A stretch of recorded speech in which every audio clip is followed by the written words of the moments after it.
Salut à tous, aujourd'hui je ne suis pas seul, je suis avec Sophie. Ah, comment ça va? Ça va et toi? Ah bah ça va tranquille, Sophie c'est une pote, on se connaît depuis maintenant quelques années. 2016. Waouh, c'est précis, c'est ouf. On a fait les mêmes études, sauf qu'elle est restée plus longtemps dans les études. Maintenant, Sophie travaille pour de gros studios d'effets visuels. Luma Pictures, c'est ça? Là tu bosses chez Luma, c'est ça? Et du coup, début février, je vais à MPC Montréal. Donc dans la vidéo d'aujourd'hui, on va vous expliquer un petit peu ce que ça fait de travailler chez Marvel. Parce que moi je bosse sur YouTube, je bosse avec mes méthodes, mes systèmes D, mais elle bosse quand même pour Marvel et des gros films comme récemment Spider-Man par exemple. Exactement. À Luma, c'est un studio qui se traite essentiellement Marvel. Donc il y a aussi d'autres clients. Par exemple, on a fait aussi Tomorrow War. On va pouvoir avoir un retour d'expérience pour les personnes qui sont intéressées de savoir comment ça se passe. Voilà comment ça se passe et tout, on va voir ça dans la vidéo d'aujourd'hui.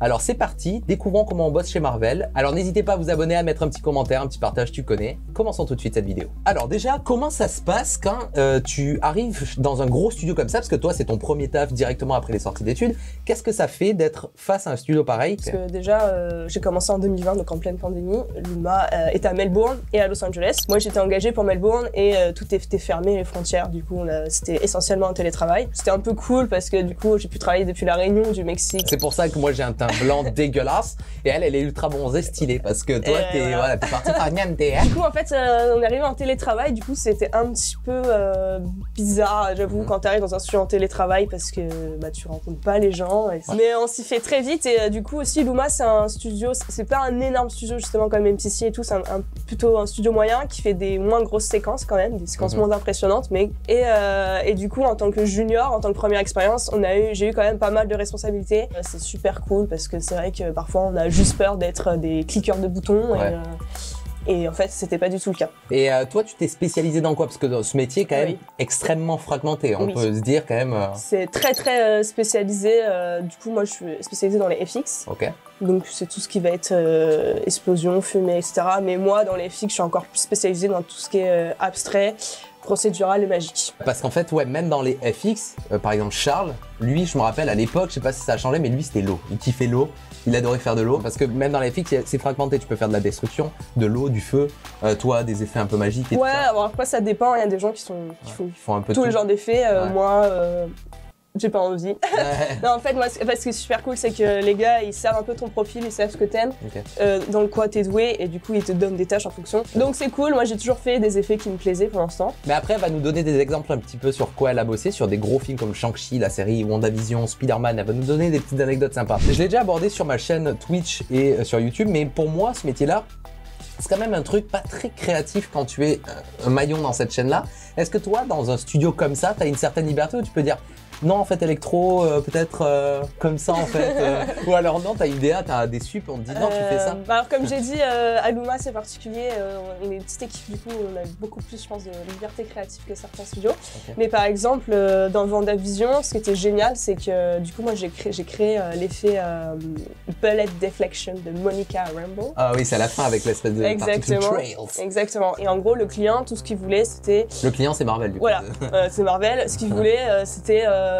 juste, savais pas trop, ça devait être transparent, il devait avoir des ripples. En gros, le brief, c'était transmission d'énergie. Ok, ouais.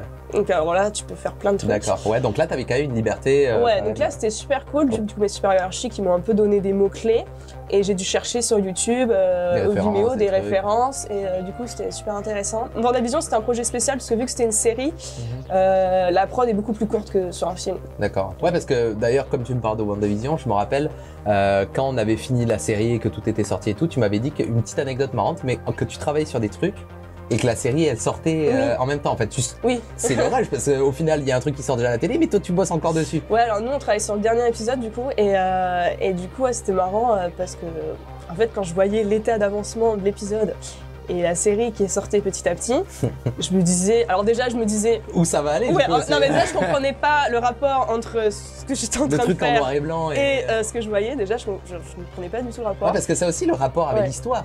Parce que du coup, on te donne un plan à faire, mais tu sais pas le background. Ouais, en fait, nous, on voit que la séquence sur laquelle on travaille. Ok. Ouais. Donc on voit que la séquence sur laquelle on travaille. Donc c'est pour ça qu'il y a beaucoup de gens qui me demandaient mais tu sais s'il y a les 3 Spider-Man? Je suis bah écoute, moi j'en sais rien. Sur ma séquence, il n'y en a qu'un seul. Je peux pas te dire. Là, on commence à parler de Spider-Man. Ça commence à être sympa. Spider-Man, qui est quand même un film avec énormément de mystères pendant ultra longtemps. Il faut garder des secrets, il faut machin. Tu t'as fait quoi toi sur Spider-Man déjà? Alors moi, j'ai travaillé, à Luma, on a travaillé sur la séquence des Power Line. Donc en fait, c'est la première séquence où on voit Electro et Sandman apparaître. Et moi, sur cette séquence, j'ai fait tous les éclairs, tout ce qui concerne Electro et tous les éclairs, toute l'électricité. Okay. J'étais surnommée la machine, la Bolt Machine.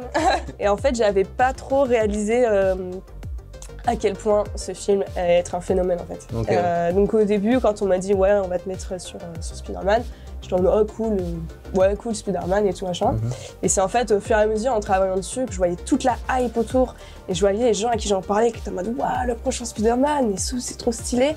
Du coup de plus en plus, je me suis dit ah ouais c'est quand même stylé. Comme je te l'ai dit, il y avait un grand mystère sur les 3 Spider-Man, est-ce qu'ils y étaient dedans ou pas? Et donc est-ce que toi maintenant de ton ressenti du côté un peu obscur du film, parce que c'est des gens qu'on voit pas trop. Ouais. Toi, comment ça se passe en interne? Est-ce qu'il y a des choses qui peuvent se transmettre ou est-ce que les 3 Spider-Man c'était vraiment secret? C'était peut-être un seul département dans une seule boîte proche de Sony? Effectivement, de toute façon quand on travaille on doit signer une clause. Des NDA, ouais. Enfin je sais que la dernière séquence, la grosse séquence, c'était Sony qui l'avait fait.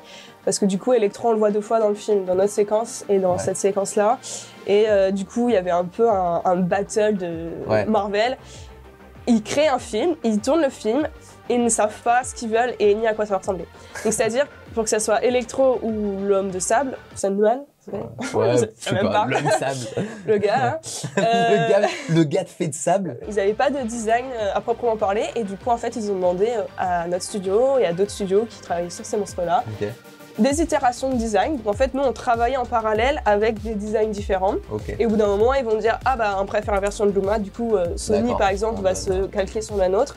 Ou inversement, on préfère la version de Sony. Et du coup, il faut tout rechanger, tout recommencer. Ah, c'est un bordel. Et justement, c'est marrant que tu parles d'autres studios et surtout dans Spider-Man, parce que j'en avais parlé sur Twitter.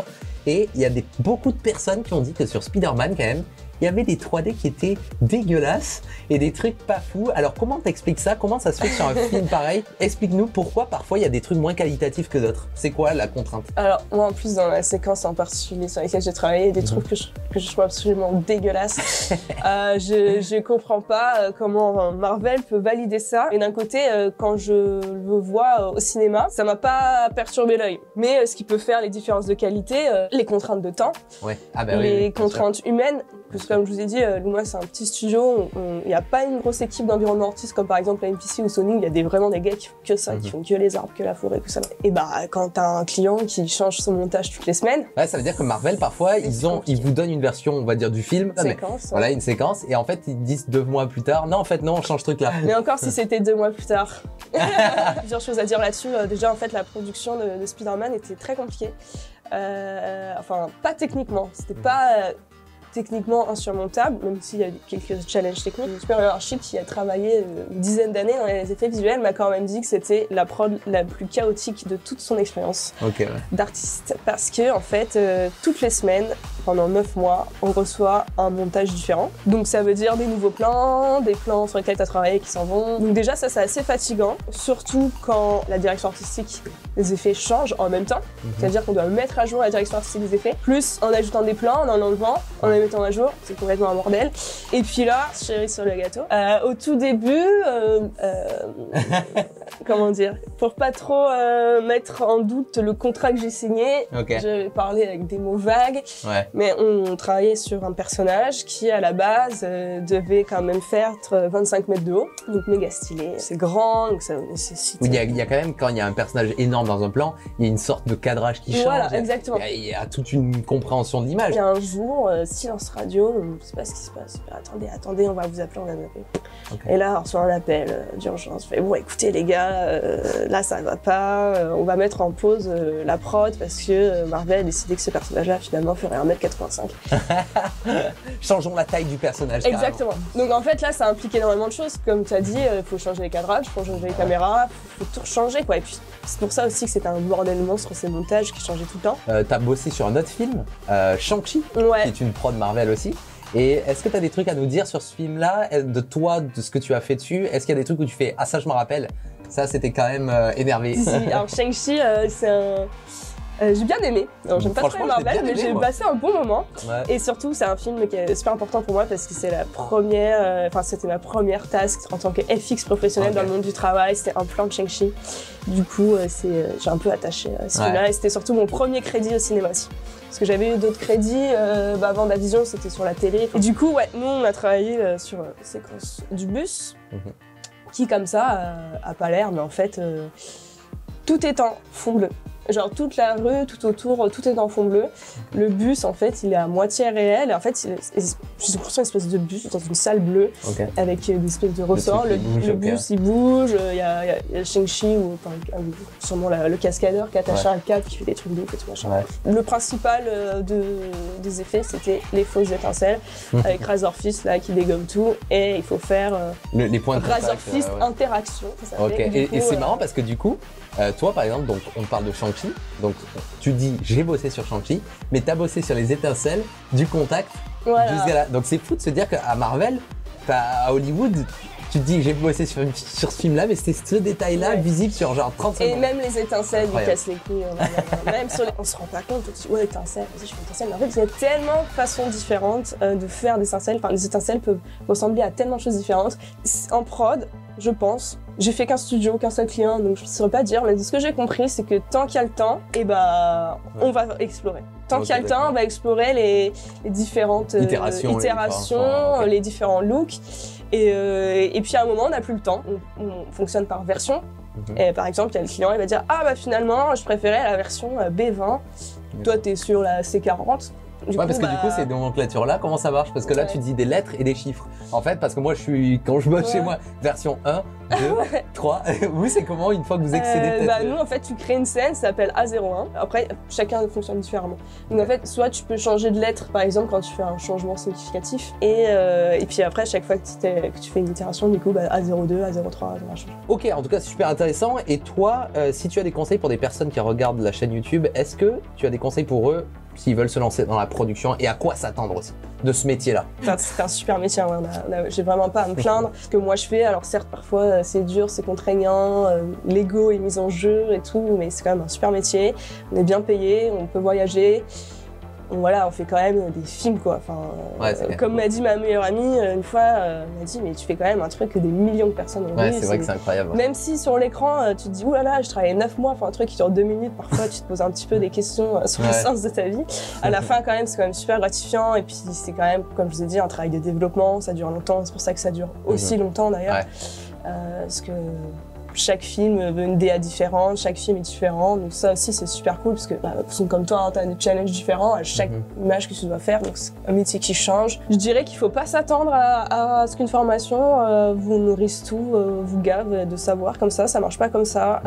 Il faut travailler de son côté, il faut se faire une culture de logiciel, faut pas avoir peur. Souvent, je sais que les gens qui commencent dans ce milieu, moi la première, quand je commençais à faire en particulier Houdini FX qui fait vachement peur, j'avais pas du tout confiance en moi, je me suis dit non mais je vais faire du lighting, c'est pas possible, c'est trop compliqué. Et un jour je me suis dit mais moi je suis pas plus bête qu'une autre, j'ai vu cette personne faire ça sur internet, alors elle y arrive, je vois pas pourquoi j'y arriverai pas, et il y a pas de raison que vous y arrivez pas, faut juste travailler intelligemment, pas sauter les étapes et puis vouloir quoi en fait. Normalement si vous êtes motivé et que vous travaillez bien, ne vous dites pas oh moi j'ai pas fait cette école là du coup je peux pas y arriver. Bon ben nickel, j'espère que vous avez appris quelques petits trucs, des petites anecdotes aussi sur Spider-Man, sur WandaVision, le fait comment travaillent les gens, que parfois on fait des effets visuels alors que la série sort déjà, ou le film va changer 1000 fois de version sur le sens d'un plan, d'un monstre même, d'une taille, d'un truc, c'est un changement constant.